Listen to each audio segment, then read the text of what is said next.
digital explodiu com os videogames. O videogame se tornou uma das formas mais avançadas de mídia digital. Eu acho que existe uma ânsia de participar da mídia. E coube aos criadores de jogos satisfazer esta ânsia. Parte da minha ambição é tornar o jogador tão participante quanto eu. Os jogadores se transformaram em deuses. Ele é onisciente, todo-poderoso e tem que tomar todas as decisões importantes. Eles podem se expressar através das ferramentas criadas pelos desenvolvedores de jogos. Para o bem... A gente dá esse poder a você. E para o mal. Mas você decide o que fazer com ele.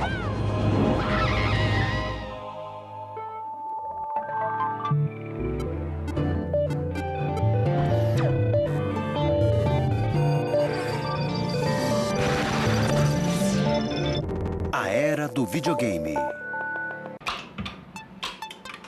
1958. William Higginbotham distraía os visitantes com seu osciloscópio no laboratório Brookhaven, em Nova York. Tênis para Dois foi o primeiro jogo de computador e deu início a uma indústria que, nos anos 80, entreteria milhões. Eu acho que em vários jogos, nos primeiros videogames, as influências culturais mais importantes vinham da época.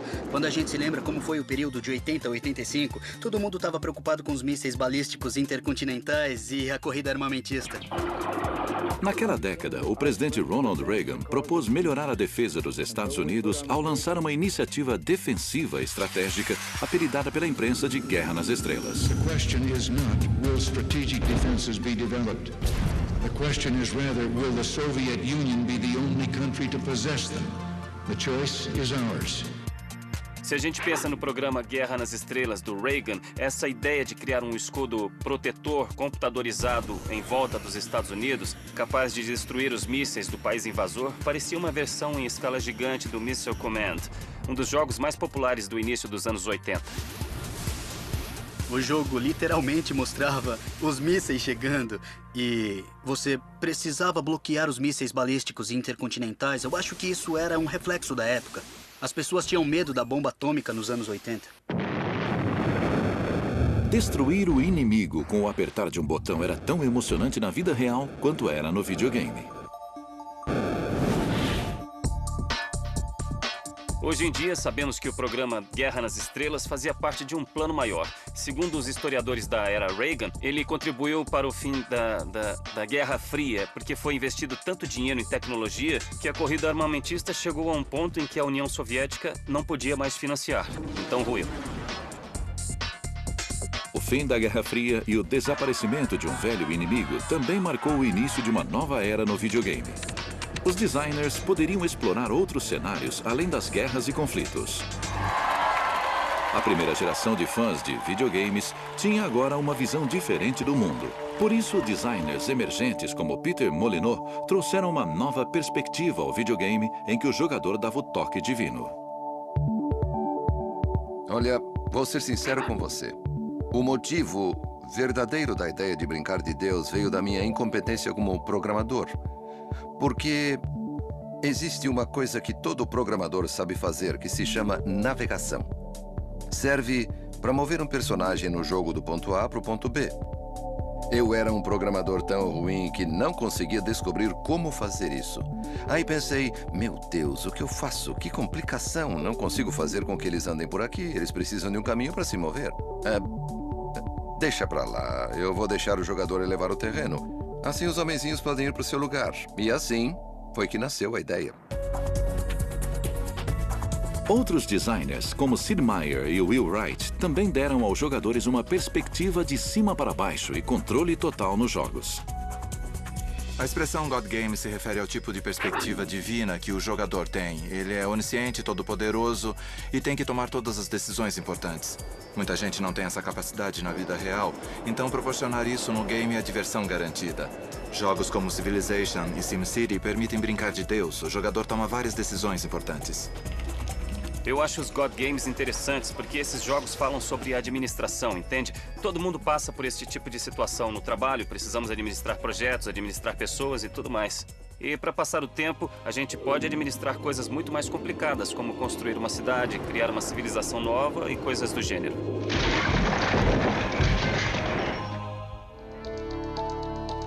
Os God Games permitem que as pessoas vivam suas fantasias mais loucas. Mais do que isso, a habilidade de ser Deus dá ao jogador a sensação de poder supremo, já que ele pode fazer escolhas que os outros jogos nunca haviam permitido até então.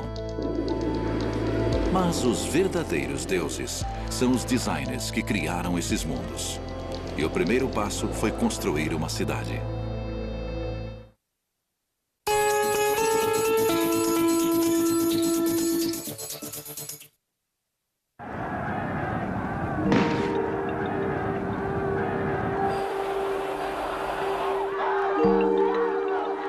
A década de 80 foi uma era de transformações, marcada pela Guerra Civil em El Salvador, o massacre dos estudantes na China e a recessão mundial.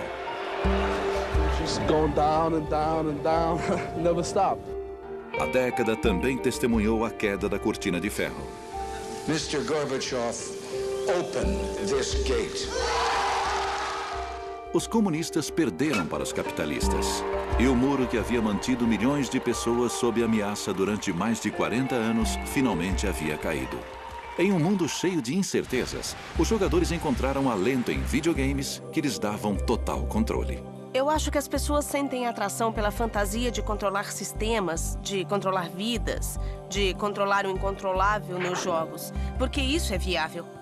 Não é? Na nossa vida existem tantos fatores que já são difíceis de entender, quanto mais de controlar. Enquanto o medo do Império Maligno se enfraquecia no mundo real, os videogames ampliavam a narrativa clássica do bem contra o mal em games cujas histórias tinham finais mais abertos, como SimCity, de Will Wright. Eu me lembro da época do lançamento. Eu não conseguia imaginar uma ideia mais chata para um jogo. Você podia simular, e isso já parecia chato, o incrível processo de povoar e desenvolver um ambiente urbano. E não tinha nada mais desinteressante do que isso. Parecia uma matéria de faculdade ou alguma coisa do gênero. Mas é claro que o Will é um gênio. O mais interessante do SimCity é a sua origem. Em 1984, Will Wright criou seu primeiro videogame chamado Raid on Bungling Bay, que até hoje ele considera um jogo idiota de bombardeio. SimCity evoluiu a partir de Bungling Bay. Para poder desenhar as ilhas do jogo, bolei um programa que me dava mobilidade para criar esse mundo. Eu construí um mundo que o jogador sobrevoava para bombardear, mas achei o processo de criação mais divertido do que o jogo em si. Por isso, eu resolvi aproveitar as ferramentas que eu havia inventado para mim mesmo e desenvolvi até chegar ao SimCity. Enquanto isso, novas regras políticas estavam se desenvolvendo no mundo, mas suas consequências demorariam a ser notadas. Por isso, videogames como SimCity ajudaram os jogadores a compreender melhor a complexidade mundial, permitindo que relações imediatas de causa e efeito fossem vistas no computador. Uma das coisas mais complicadas decorrentes das relações de interatividade e da imensidão do nosso mundo é que não dá para perceber as relações de causa e efeito. As pessoas votam, mas não sentem que têm voz ativa. As pessoas se esforçam para levar suas vidas de uma maneira ecologicamente correta, mas não chegam a ver os efeitos a longo prazo. É muito difícil perceber a relação de causa e efeito. E esses jogos satisfazem duas necessidades do jogador. A de participar de um sistema maior, mas também de controlar um sistema global muito amplo. Ao contrário da vida real, onde o progresso é penosamente lento e fadado à frustração, nos God Games, os resultados são dramáticos, reais e instantâneos. Esses jogos falam sobre a teoria do caos, sobre a emergência, sobre a ideia de que uma ação muito pequena pode ter consequências muito fortes. As escolhas que você faz no jogo determinam a aparência do game, o desenrolar dos acontecimentos e o resultado final. O sucesso de SimCity no final da década de 80 e início da década de 90 confirmou que os jogadores queriam jogos mais inteligentes. SimCity é considerado um jogo de pessoas inteligentes. Ele se tornou muito popular entre estudantes universitários no início dos anos 90. Eram pessoas que provavelmente não jogavam videogame desde a época do Atari, talvez do Odyssey, ou de fliperamas como Space Invaders e Pac-Man. Quando o SimCity foi lançado, eles provavelmente estavam na faculdade e tinham um computador para jogar. Muita gente que não se considerava fã de videogames voltou a ter interesse em jogos por causa do SimCity. Por isso é tão importante para a indústria do videogame ter jogos capazes de fazer isso. SimCity parecia um jardim virtual em que Wright havia plantado as sementes, mas cabia ao jogador cuidar do jardim. Os jogadores usavam as regras simples criadas por Wright e observavam as cidades crescerem.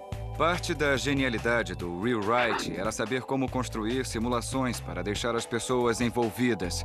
Colocar comida em uma placa de Petri e começar a observar as bactérias crescendo é um sistema emergente. Existem regras, você dá início ao processo e depois deixa as regras agindo até coisas complexas começarem a acontecer. De uma certa forma, eu gosto de jogos em que o jogador possa inventar o seu objetivo.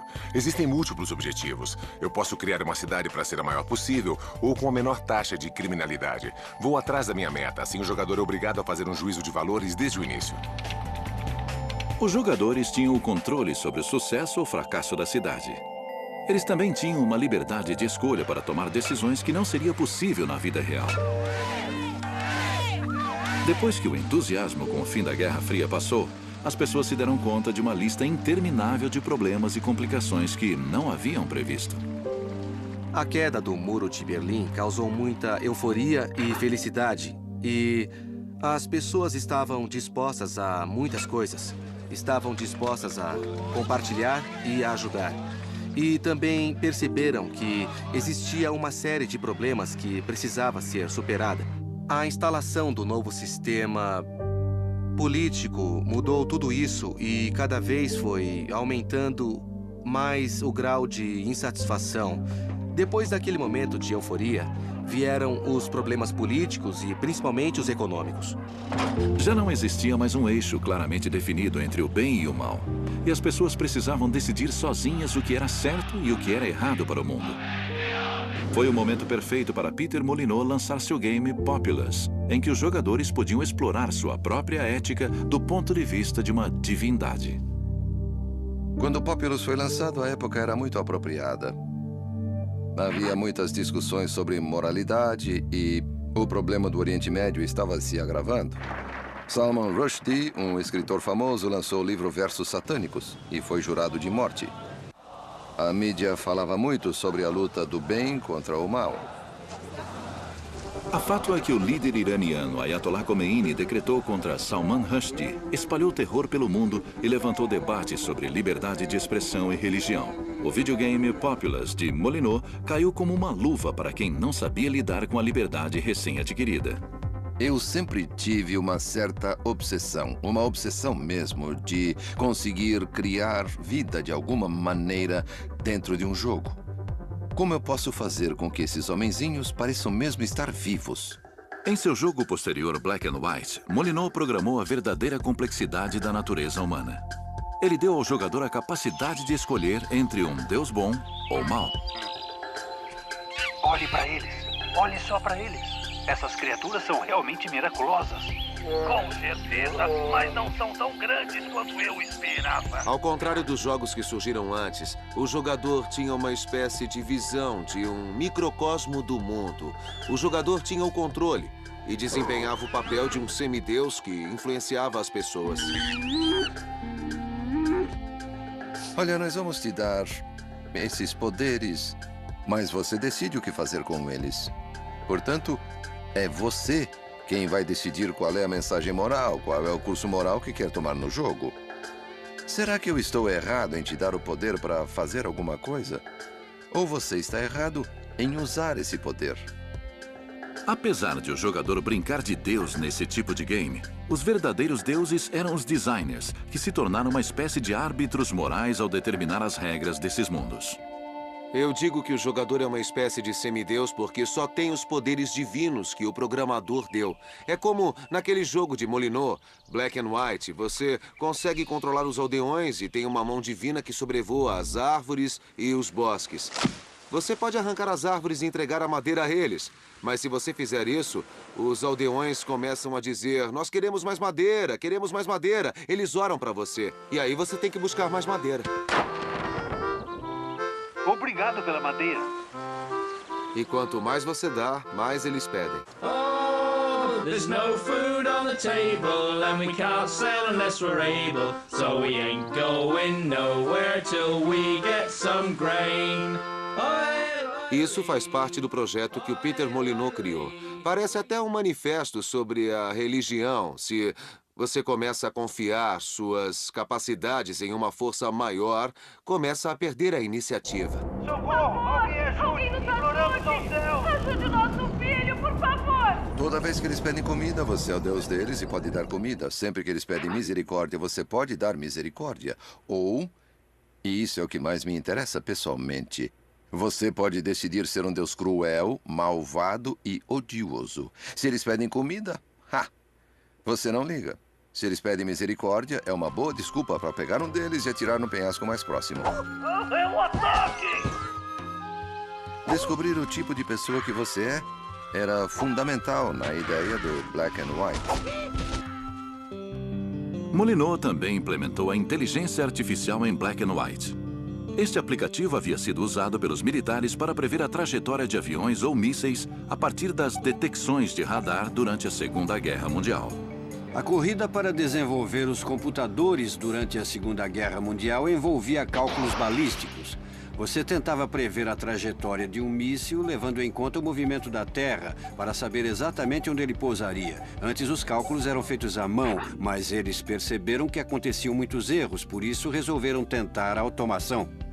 Um cientista chamado Alan Turing estava envolvido com o exército durante a Segunda Guerra Mundial e ajudou a criar uma máquina para decifrar o código secreto da Alemanha. Ele escreveu pela primeira vez sobre inteligência artificial, ou IA, em 1950. O estudo descrevia o teste de Turing, que examinava a capacidade de inteligência artificial de uma máquina, pedindo a um voluntário para distinguir entre o diálogo com o computador e o diálogo com o humano. O teste de Turing que Alan Turing criou era genial. Ele tentou definir o que é inteligência e ele pensou muito bem. Acho que a melhor definição de inteligência é convencer a pessoa, do outro lado da tela, que ela está interagindo com o sistema inteligente. E pronto. Os primeiros videogames eram muito simples, sem nenhum tipo de IA, apenas reagiam a um comando.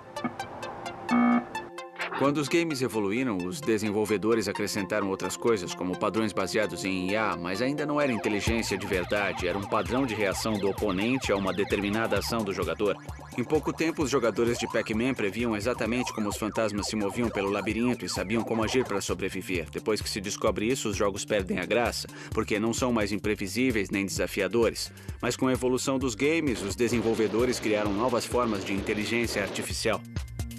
A IA acontece na mente do jogador. Se ele está convencido de que o jogo se comporta de maneira inteligente, então o jogo é inteligente. Não importa o que acontece dentro do programa. Lá, as coisas são sempre mais simples do que se imagina. De um certo modo, é até uma espécie de truque. A gente trapaceia. Os games também trapaceiam com a inteligência artificial. Mas, sem sombra de dúvida, sem a inteligência artificial, até os jogos de tiro seriam muito mais fracos do que são hoje. A grande questão da inteligência artificial é a capacidade do jogo de reagir ao que você faz e não àquilo que eu programei. Em games como Black and White, os jogadores sentem-se poderosos, porque Molyneux dá as ferramentas não apenas para manipular os movimentos do personagem, mas também sua personalidade. Agora dê tapas movendo a sua mão rapidamente de um lado para o outro. Ele arquitetou a inteligência artificial das pessoas que realmente importam no jogo, com uma certa filosofia moral em mente, e elas se comportam com base em princípios éticos diferentes. Saudações, somos a sua consciência, bem e mal, yin e yang, branco e preto. Eu precisava de alguma coisa mais interessante do que cuidar de vários homenzinhos. Eu queria que existisse alguma coisa que fosse autêntica do jogador. Então inventei uma criatura mística. Uma criatura com grande inteligência artificial. Capaz de aprender a ser aquilo que você quer que ela seja.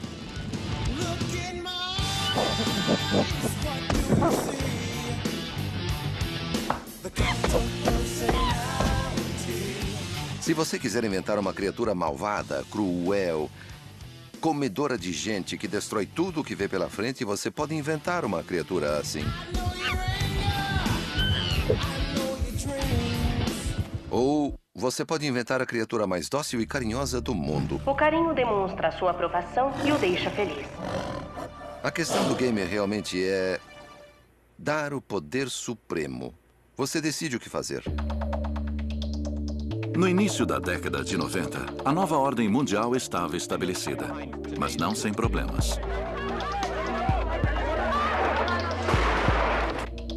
Conflitos como a Guerra dos Balcãs, o genocídio em Ruanda e a Primeira Guerra do Golfo foram os primeiros sinais do choque de civilizações no mundo pós-Guerra Fria.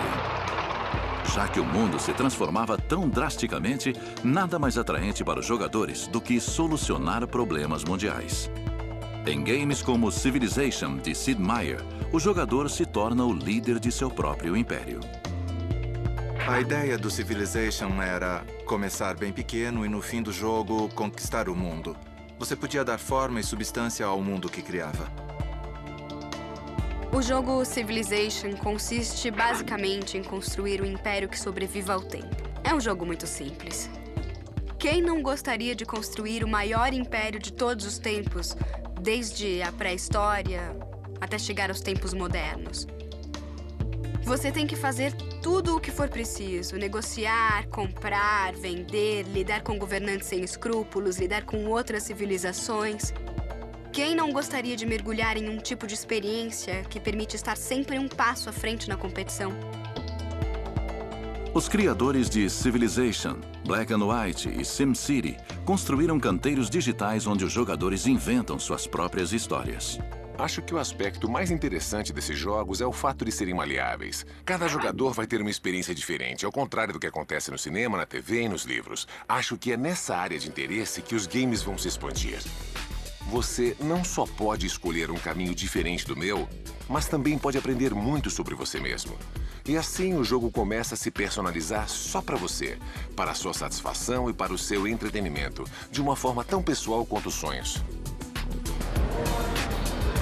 Ter a sensação de poder supremo nos games era divertido, mas para alguns, ter o poder de transformar o próprio game se tornaria algo muito mais emocionante. Filho da...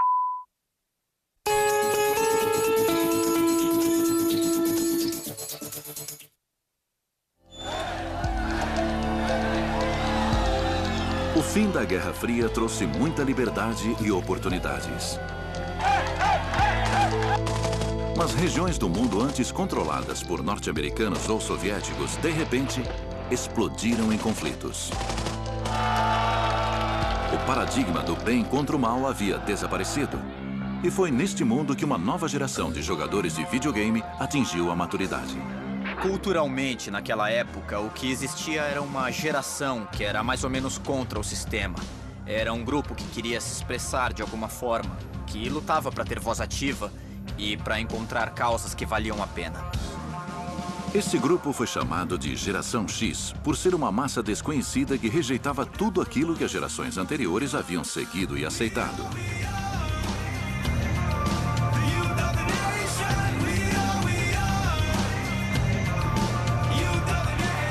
Letras com inquietude, misturadas a um toque de punk rock, definiram a música grunge, que se tornou o hino de uma geração à procura de sua própria identidade. Apesar de ter rejeitado o status, a Geração X, também conhecida como a terceira geração do videogame, não rejeitou a tecnologia. A primeira geração compreendia pessoas que curtiam o videogame como um passatempo. A segunda geração era de pessoas que consideravam os games como parte de sua cultura, da cultura do entretenimento. E só depois disso surgiu a terceira geração, que reconhecia sim os jogos como uma forma de arte, mas também como uma ferramenta de expressão. Mais do que tudo, era uma maneira de se expressar para o mundo. Antes da revolução do compartilhamento via peer-to-peer e de sites como eBay, Napster e MySpace, o videogame havia se tornado uma mídia que democratizava a criatividade, colocando o poder nas mãos do jogador. Uma coisa interessante nos anos 70 e 80 era a possibilidade de vários indivíduos criarem os games comerciais sozinhos.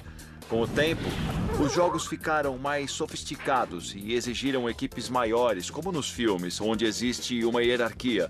Você precisa pertencer a uma empresa de jogos para poder trabalhar como desenvolvedor. Mas o engraçado é que nos anos 90, as pessoas criaram ferramentas que faziam parte dos jogos. E o público que comprava esses produtos podia criar seus próprios games. Ninguém precisava ser funcionário de uma empresa de games, nem ter formação ou pertencer a um grupo seleto. Só precisava ter criatividade e o desejo, porque já existiam ferramentas disponíveis. A geração de hoje cresceu num ambiente de mídia diferenciado. A mídia é uma coisa maleável que eles esperam poder controlar.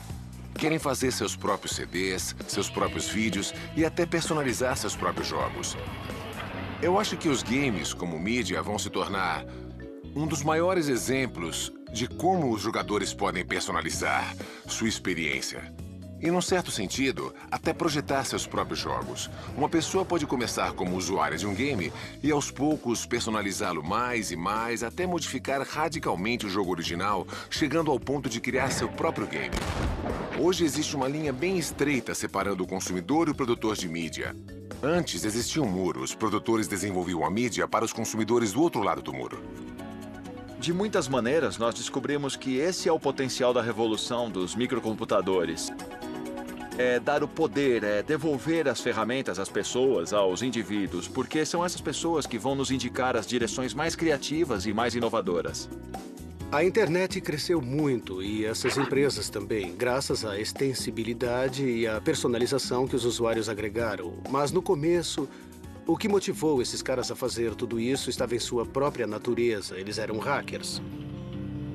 Enquanto algumas empresas de software desencorajavam os hackers e até moviam processos judiciais contra eles, fabricantes de jogos como a Electronic Arts do game The Sims encorajavam os jogadores a modificar o software e criar novos conteúdos, uma prática conhecida como modding. Com o crescimento de sites de relacionamento e de sites de vídeo, como o YouTube e outros do gênero, é possível tirar proveito do desejo de criação das pessoas e ampliar as experiências de uma maneira que as empresas não conseguem. Custaria muito dinheiro para a Electronic Arts criar todos os tipos de móveis, roupas e acessórios que as pessoas querem ver no The Sims. Então, por que não fornecer as ferramentas para que a própria comunidade crie essas coisas? Sempre gostei dessa ideia. Nos meus jogos, sempre procurei dar aos usuários a possibilidade de serem mais criativos com aquilo que vem na tela. Eles criavam um mundo e esse mundo ganhava vida própria.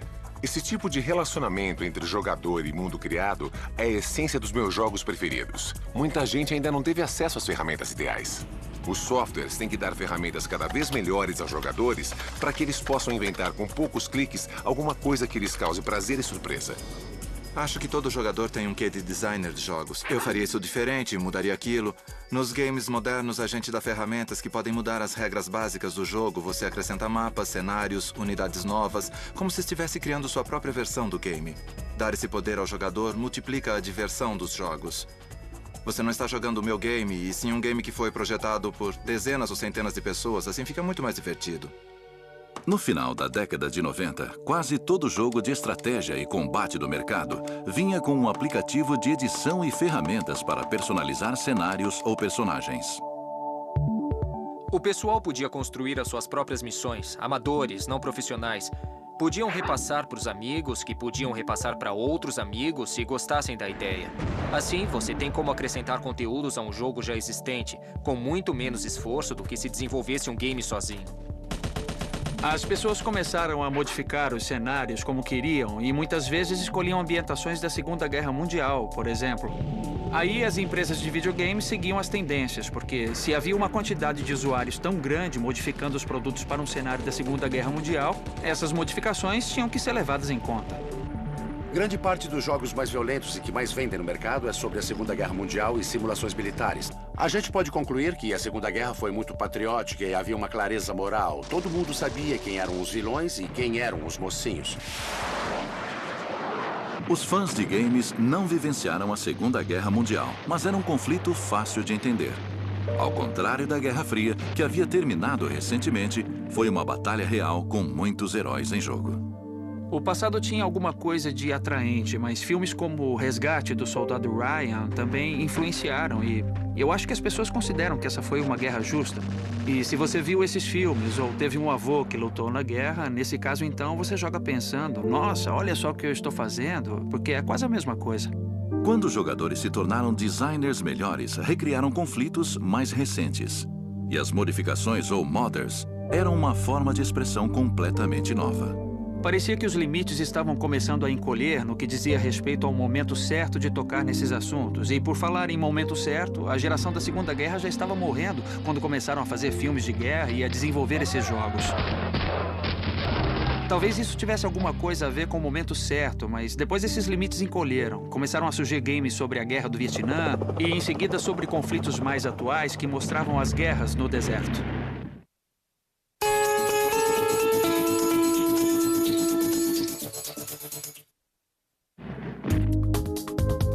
Por muito tempo considerada preguiçosa pelos pais, a geração X finalmente mostrou seu valor com a explosão da internet. Milhões de pessoas estavam online. Aproveitando a tecnologia ao máximo e compartilhando habilidades, jogadores do mundo inteiro se organizaram em redes de milhões de usuários, todos empenhados em superar uns aos outros. É o conceito de comunidade. Existe uma imensa gama de pessoas criativas que jogam os games e criam os games. Acho que fica melhor desse jeito. Pessoas como Will Wright afirmam que no futuro 60% do conteúdo dos jogos não será feito por designers profissionais, mas por amadores que consomem esses jogos. Ele diz que os games modernos competem pelas comunidades e quem criar a comunidade mais criativa será o vencedor. Isso mostra uma mudança na maneira de ver os games, de produtos para experiências. As pessoas que fazem os jogos com certeza são designers inteligentes, é claro. Mas tem gente que está dedicando a vida a esse tipo de coisa e jogando durante tanto tempo que tem uma noção muito clara daquilo que gostaria que fosse mudado. Os modificadores têm muitas ideias em comum e fazem melhorias que a gente gostaria de fazer, mas que seria muito cansativo de consertar. Se a década de 80 representou o nascimento da indústria, na década de 90 os jogadores passaram a fazer parte dela. Apesar de os jogos darem naturalmente a sensação de poder, eram os designers que tinham a verdadeira autoridade. Mas os jogadores também queriam criar, tornando os games mais divertidos do que nunca. Às vezes, os usuários fazem modificações para pôr na internet bem melhores do que as fases originais do jogo. Isso é interessante porque quando a vida útil de um jogo começa a chegar ao fim, uma maneira de estender essa duração, o interesse pelo game e manter os ganhos financeiros, é deixar os jogadores inventarem fases novas. Para isso, eles precisam comprar uma cópia. Daí, podem mostrar a criatividade aos amigos. As empresas inteligentes começaram a apoiar as modificações e até começaram a contar com isso. Elas entram com arroz e feijão e deixam os modificadores inventarem as coisas novas. Na época, nós ficamos meio surpresos. As pessoas não apenas estavam usando as ferramentas para modificar os games e criar novas experiências de jogo, mas também estavam pegando os games para usar como uma espécie de teatro de bonecos, para criar filminhos. Ao usar ferramentas de computador similares às que são usadas para modificar os games, os jogadores se tornaram cineastas e transformaram videogames populares em curtas-metragens de animação chamados machinima. Não, Tucker, você não pode ficar com meu rifle até amanhã. Machinima é uma forma de contar histórias usando videogame ou ambiente pré-renderizado. É uma espécie de filme. Então, em vez de pegar uma câmera para filmar uma ação de verdade, você pode usar um videogame que já tem modelos de personagens, ações, iluminação e tudo o que precisa para filmar uma história que quiser contar. O que a gente faz é pegar uma mídia divertida e interativa, como o videogame, e tirar a parte interativa e divertida só para construir uma narrativa. Isso começou com o Doom, no final dos anos 90, e depois com o Quake. Os criadores do Quake inventaram uma ferramenta que gravava o jogo. Servia para mostrar como terminar uma fase mais depressa, como matar os monstros. Então, o Machinima começou como uma forma de se exibir para outras pessoas, mostrando como você era bom num jogo. Parecia um pouco o recorde de pontuação, só que mais legal. Sem qualquer experiência em programação de computadores, Bernie Burns e seus amigos Gus Sorolla e Jeff Ramsey fizeram um pequeno filme a partir de um grande videogame, Taylor. Ei, eles pararam de atirar. Por que está sussurrando? Eu não sei. Vê se o microfone está funcionando. Burns e seus amigos fizeram o filme no conforto do quarto de hóspedes de sua casa em Austin, no Texas. Eu era um cineasta independente fracassado. Eu trabalhava com informática em Austin e queria dar um jeito de continuar escrevendo e produzindo com regularidade para não perder a prática e exercitar essas habilidades. Mas como eu não conhecia ninguém talentoso, só conhecia o Gus e o Jeff, eu pensei, o que será que eu posso escrever e produzir para esses dois idiotas? Aí eu lembrei, bom, todos nós jogamos videogame, provavelmente dá para usar o videogame para animar algumas histórias e montar umas piadinhas. Não acredito que ele sobreviveu. Transformar os soldados do jogo Halo em astros do cinema foi fácil. E aí, como A minha ficou muito Ficou boa. bom. E eu posso filtrar a voz dele com um processo ultra secreto. Assim parece que ele está falando de dentro de um capacete. Não acredito que ele sobreviveu. Não acredito que ele sobreviveu. Viu? Essa é a magia do cinema. Porém, atender a demanda do público foi difícil. Na primeira semana, a gente teve provavelmente uns 1.000 acessos por dia, talvez 2.000. E depois de 2 semanas, eram mais ou menos 500 mil de pessoas acessando o site, sabe, todos os dias. Acho que a gente não estava preparado para tanta popularidade assim logo de cara.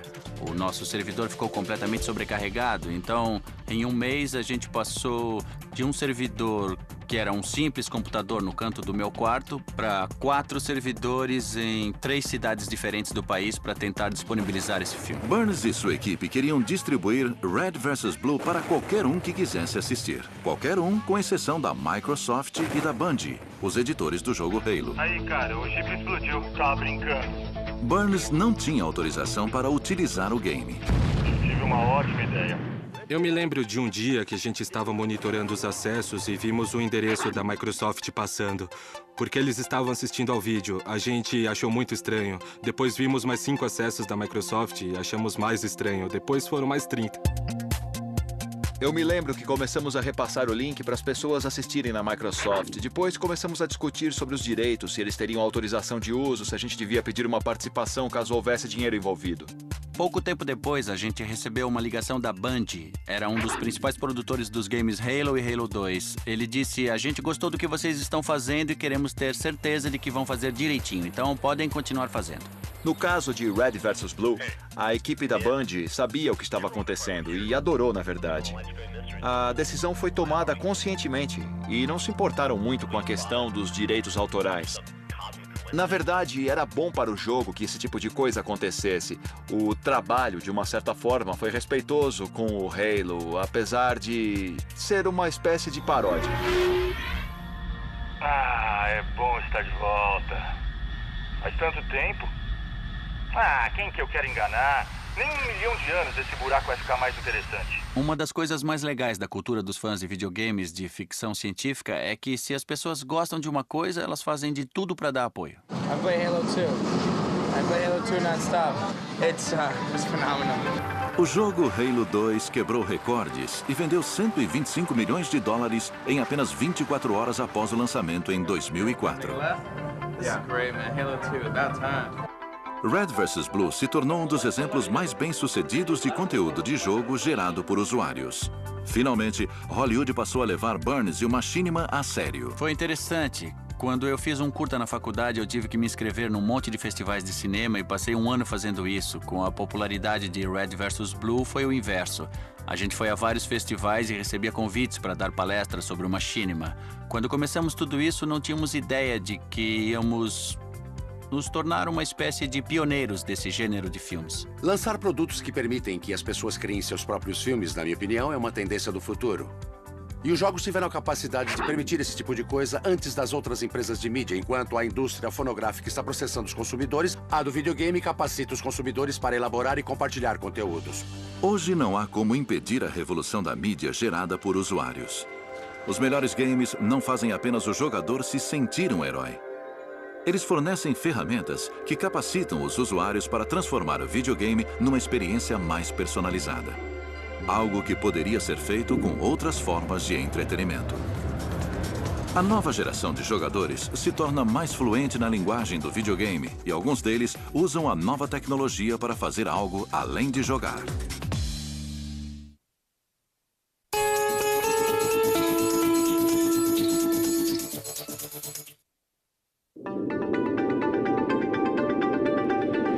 Na virada do milênio, a globalização econômica que havia começado na década de 90 se expandiu com a proliferação da internet e dos celulares.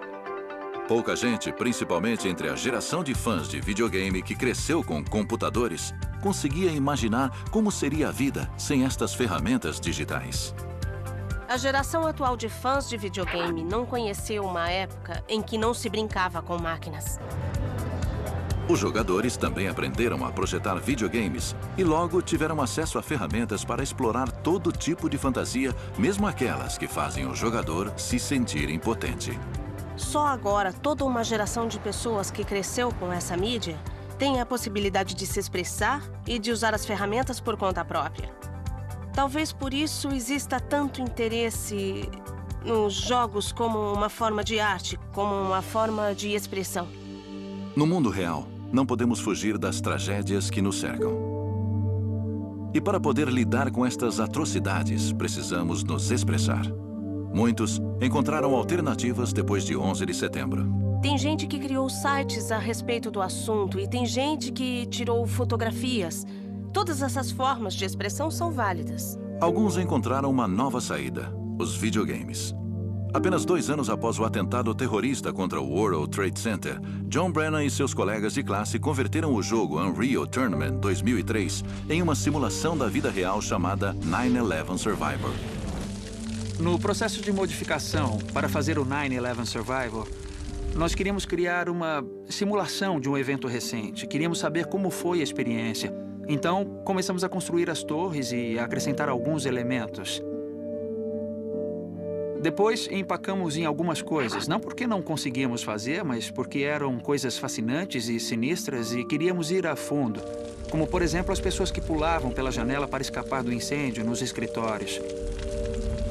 Construir a simulação era o menos importante. O essencial era explorar o que havia de tão pungente em tudo aquilo, ou pelo menos mergulhar fundo com franqueza. Para ser sincero, nós ficamos intrigados com o que estávamos começando a sentir. O 9/11 Survivor coloca você na situação de uma pessoa que ficou presa dentro do World Trade Center no dia do atentado. Não é necessariamente um jogo, mas usa as tecnologias de jogos para explorar essa experiência. Quando conversei com os criadores, ficou claro que foi uma catarse para eles elaborar esse game depois daquele evento e ter que lidar com um imaginário não resolvido.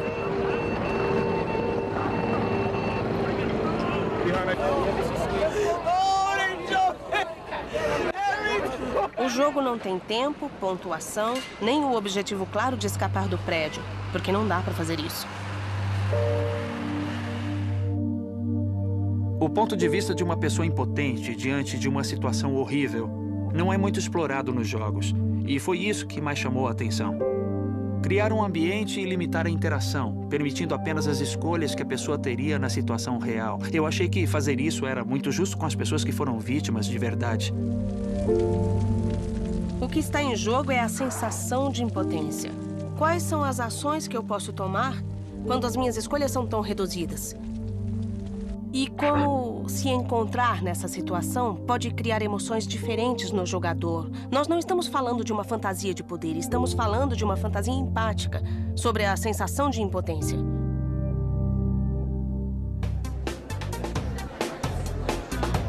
Produtores de outros jogos para reflexão, como Darfur is Dying, esperam que, se os games forem capazes de mostrar como é a sensação de impotência, também podem motivar as pessoas a agir. Quando as pessoas discutem a representação da violência nos jogos, elas deveriam lembrar da possibilidade de representar a compaixão ou de representar a impotência. E eu acho que fica claro, por exemplo, para as pessoas que jogam Darfur is Dying, que não é possível ver a situação de uma criança morrendo de sede e não fazer nada a respeito. Existe uma geração de pessoas que se envolve apaixonadamente pelo mundo, pelo seu funcionamento e pelos acontecimentos atuais. Essa geração também é muito articulada e envolvida com a mídia do videogame. E acho que a mistura das duas coisas ainda vai dar pano pra manga. Hoje, um movimento chamado Games for Change oferece apoio para jogadores e designers que usam os jogos digitais em nome da consciência social. Este movimento alternativo impulsionou a indústria a dar mais um grande salto. Apesar dos videogames terem começado como distrações experimentais, os designers e jogadores transformaram estes brinquedos digitais em um mundo além do entretenimento. E este mundo continua a mudar e a evoluir, mesmo quando a máquina está desligada.